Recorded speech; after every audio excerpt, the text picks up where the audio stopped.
Magandang buhay at magandang oras sa lahat ng ating mga katiyats at mga kababayan. At sa mga bago pa lamang, welcome sa ating channel. Maganda ang ating episode ngayon na ito'y part 2 video ng payag ni General, the General. Ito yung kanyang opinion sa mga Marcos Gold. Ang kanyang binahagi sa atin ngayon ay ang gold certificate na meron palang nakakitang isang Pilipino talaga maliban kay Subel, yung kaibigan ni Marcos na mayaman na multimillionaire si Subel. Maliban sa kanya ay meron pa palang isang Pilipino na kakilala ni General at ikwinento sa kanya ang nakita nito. Aktual na nakita niya ang gold certificate ni Ferdinand Marcos 1965 pa pala at merong $100 million na worth ito. Kaya malaking halaga ito. Kaya ito ang the General atin napakinggan ang kanyang opinion, kanyang pahayag sa katotohanan ng Marcos Gold. Ngayon lang, may tumawag sa akin ng isang subscriber. 20 years na siya sa Amerika. Nasa Orange County sa California. Sinabi niya sa akin ang pangalan but for security reasons, hindi ko babanggitin ang pangalan niya. So, ito ang kwento ng subscriber na ito. Noon daw 2004, nakita niya mismo ang original gold certificate deposited by Marcos sa isa sa bangko ng US. Okay. So, ang description niya, yung gold certificate, tinanong ko yung gaano kalaki, sabi niya, parang size lang din ng bond paper. This is a long bond paper, siguro yung A4 ba? Basta bond paper size, sabi niya, original . Tapos, ang papel niya, parang papel ng dolyar. Amoy niya, amoy ng dolyar. Gold certificate, at nakalagay doon, sa likod daw, gold certificate, na nasa front page yung certificate na nag-deposit ka ng gold . Nakalagay sa likod ng gold certificate, deposited by Ferdinand Edralin Marcos, 1965. So, hindi pa siya presidente ito, o presidente siya, basta 1965 na deposito, at nakalagay doon, ang amount ng isang certificate na yon is $100 million. At may nakalagay doon, 2% interest per year. Oh, Pwede. ilang years na? 1965.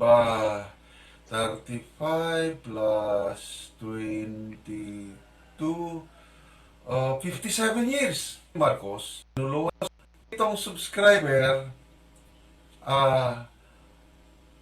itong gold certificate nito, ipinatago sa isang Pilipino na pinaaral noon ni Marcos, tinulungan ni Marcos, pinagkatiwalaan, ibinigay sa kanya yung isang certificate. Marami daw ito. Isa lang binigay sa kanya, ibinigay ng isang army colonel. Binanggit sa akin ng subscriber ang pangalan ng colonel na yon, kaya lang nag-request siya na huwag sabihin dito. Kilala ko yung colonel na yon. Malapit talaga kay Marcos, yung army colonel na yon. Talagang diehard Marcos loyalist. So, itong army colonel na ito, ipinahawak niya sa isang Pilipino na nakatira sa Los Angeles, California, isang original gold certificate. Okay? Sabi, marami daw gold certificate na ito, kailang naitago kung kani-kanino pinagkatiwalaan, hinahanap daw ito ng FBI, kaya gustong kunin ng FBI. Maalala ko ulit yung interview kay US President George Bush, sino ang pinakamayamang bansa? Mhm. Hindi naman siya nagbibiro siguro. Tumawa lang siya, the Philippines. Ito na yung ano, wow. Okay. Marami daw ito. Hinarap na ano. Ito pa. Kwento niya. Ito daw si Enrique Sobel. Don Enrique Sobel na meron ding na-upload na vlog sa YouTube na noong November of 1999 may statement na interview si Don Enrique Sobel na i-publish sa News Plus ano diyan na ang summary sa statement ng Don Sobel na yung yaman ng Marcos pwedeng bayaran ang lahat ng utang ng Pilipinas Wow. kayang i-modernize ang buong armed forces from Don Enrique Sobel. So, paano nalaman ni Don Enrique Sobel ang gano'ng kayamanan? Ito yung kwento ng kaibigan ko. Noon daw, nasa Hawaii na si President Marcos, naka-exile na. Nagpunta doon si Don Enrique Sobel kasi gustong mangutang si President Marcos ng $250 million. So, yun ang pinag-usapan. Tinanong daw, how can you pay? Paano mo mabayaran? Ipinakita daw ang mga gold certificates kay Don Enrique Sobel. Kaya, nakapag-bitaw ng statement si Don Enrique Sobel, gumayaman ang Marcos kasi kitang-kita niya ang mga original gold certificates. Kaya, sabi ng ka-subscriber, pinautangan daw si President Marcos ng $250 million. I don't know ngayon kung nabayaran na ba. So, ano pa? Meron ba? Ito, ang daming revelation nitong kaibigan ko. Tumawag ha. Sabi niya, may family friend nila, naging general, AFP controller nung bago mag-EDSA. Banggitin ko na lang yung pangalan na si General Castulo, controller. Kwento daw ni General Castulo sa kanila dahil family friend. Noon daw kapitan itong si General Castulo, kapitan, kitang-kita niya yung nakuha sa Villaverde, Nueva Vizcaya, isang malaking golden Buddha. Gold na nasamsam ng Japanese Imperial Yan. Army sa iba't ibang bansa na nasakop nila, nadala nila lahat dito sa Pilipinas. So, nung patapos na ang World War II, matatalo ng Japan, talagang ibinaon nila ang mga gold bars, gold coins, golden Buddha na nakuha nila sa iba't ibang panig ng Asia, nakabaon sa Pilipinas. Kaya mayroong vlog na nagsasabi na Pilipinas ang may pinakamaraming gold deposits sa buong mundo. Ang Amerika, mga 8,000 tons ang gold deposits ng US, 8,000. Ang Pilipinas, according to this blog, is over 1,000,000 tons of gold. Ang iba nakadeposit sa ating Central Bank of the Philippines, ang iba nasa iba't ibang bangko sa buong mundo, at ang mas marami nakabaon pa dito sa ilalim ng lupa sa Pilipinas, and I believe it. May nakakakuha, although konti-konti lang. Marami na kaming nakilala na biglang yumaman, and because of this Yamashita. Okay, so yan, totoo naman yan na marami talagang nakakuha niyan ng mga ibinaon na yan na tinatawag na Yamashita Treasures. Okay, pero itong 1,000,000 metric tons, kung Yamashita Treasures lang, ang Yamashita Treasures ay meron lamang 7,000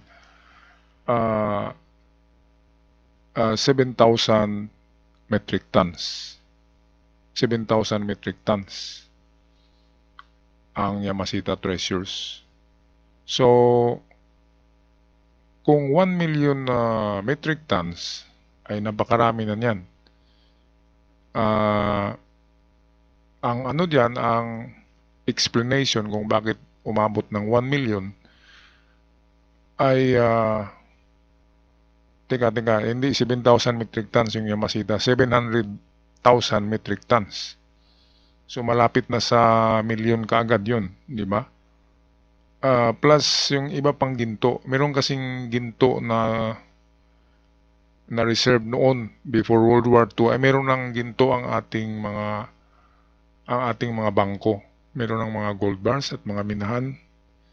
Kaya sa palagay ko yung 300 metric tons na pandagdag sa Yamashita Treasures na 700,000 metric tons ay yun yung nag-comprise kung bakit merong 1 million metric tons to total of Marcos Gold. Nasabi ni Karen Hudis, ni Karen Hughes na ang karamihan nito ay narito lang sa Pilipinas, ibinaon muli, itinago, secured places. At ang iba ay ikinalat sa iba't ibang mundo. At ang karamihan ay nasa Swiss bank. Okay, totoo yan.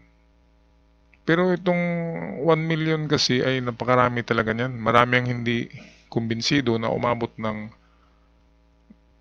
hindi umabot ng 1 million metric tons ang Yamashita Treasures. Totoo naman na ang Yamashita ay hindi umabot. Kaya nga lang kung idagdag natin yung katulad ng historical gold natin, yung ancient gold na nahukay ni Mang Berto Morales sa Surigao del Sur, kung idagdag pa yon, di ba, marami din yon. Kaya pwedeng 1 million metric tons total. Hindi lang Yamashita Treasures, kundi ancient treasures. Nandun pa yung gold ni Father Antonio Diaz. Ayan, at sariling gold natin sa Pilipinas na galing sa mina. Kaya pwedeng umabot talaga yan ng 1 million metric tons. Naku, grabe no. Yung Amerika nga ay meron lang 8,000 metric tons. Mahigit 8,000 metric tons ang laman ng gold reserve ng US. Kaya nga nang tinanong si Bush, anong bansa ang mayaman? Sabi, the Philippines. Ayan, kasi totoo naman. Yung pagsabog daw ng Twin Towers noong presidente pa si W. Bush, ay meron palang gold bars na nakadeposito si Marcos sa bangko doon sa Twin Towers. At yun ay naglaho din. Nawawala yung mga ginto dahil sa pagsabog ng tower.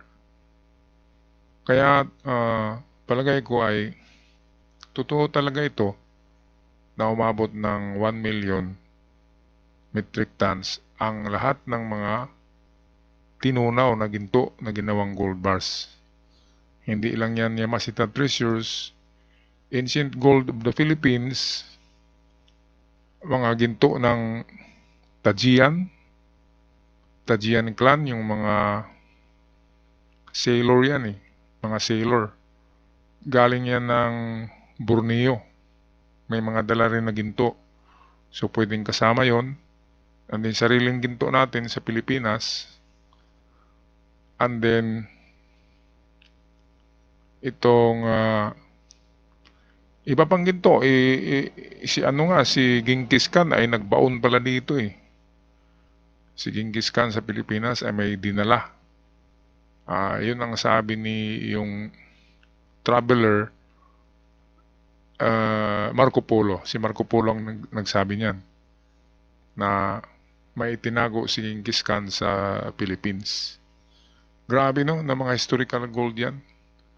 At hindi lang yan, si Limahong, yung Chinese pirate, ay meron din itinago sa mga isla, sa mga kuweba. Yung Limahong, yun ang pinakadidli na pirate sa China. Yung China ang tinitira ni Limahong ang China mismo. At dito niya dinadala sa Pilipinas ang mga ginto. At itinago, nag-asawa kasi yung si Limahong ng taga Pangasinan na isang Pilipina. Kaya siguro diyan sa bandang Pangasinan niya tinago sa mga isla diyan ang ginto ni Limahong. Kaya totoo, sa palagay ko, Sa unang tingin nyo kasi pag i-research nyo, lalabas ka agad ang Rappler at sabihin ka agad ng Rappler na fact check. Sa fact check ay hindi talaga totoo na 1 million.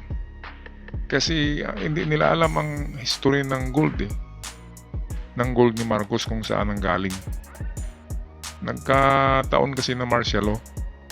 At dahil sa martial law ay pwedeng kunin ni Marcos lahat ng mga ginto sa Pilipinas noong martial law.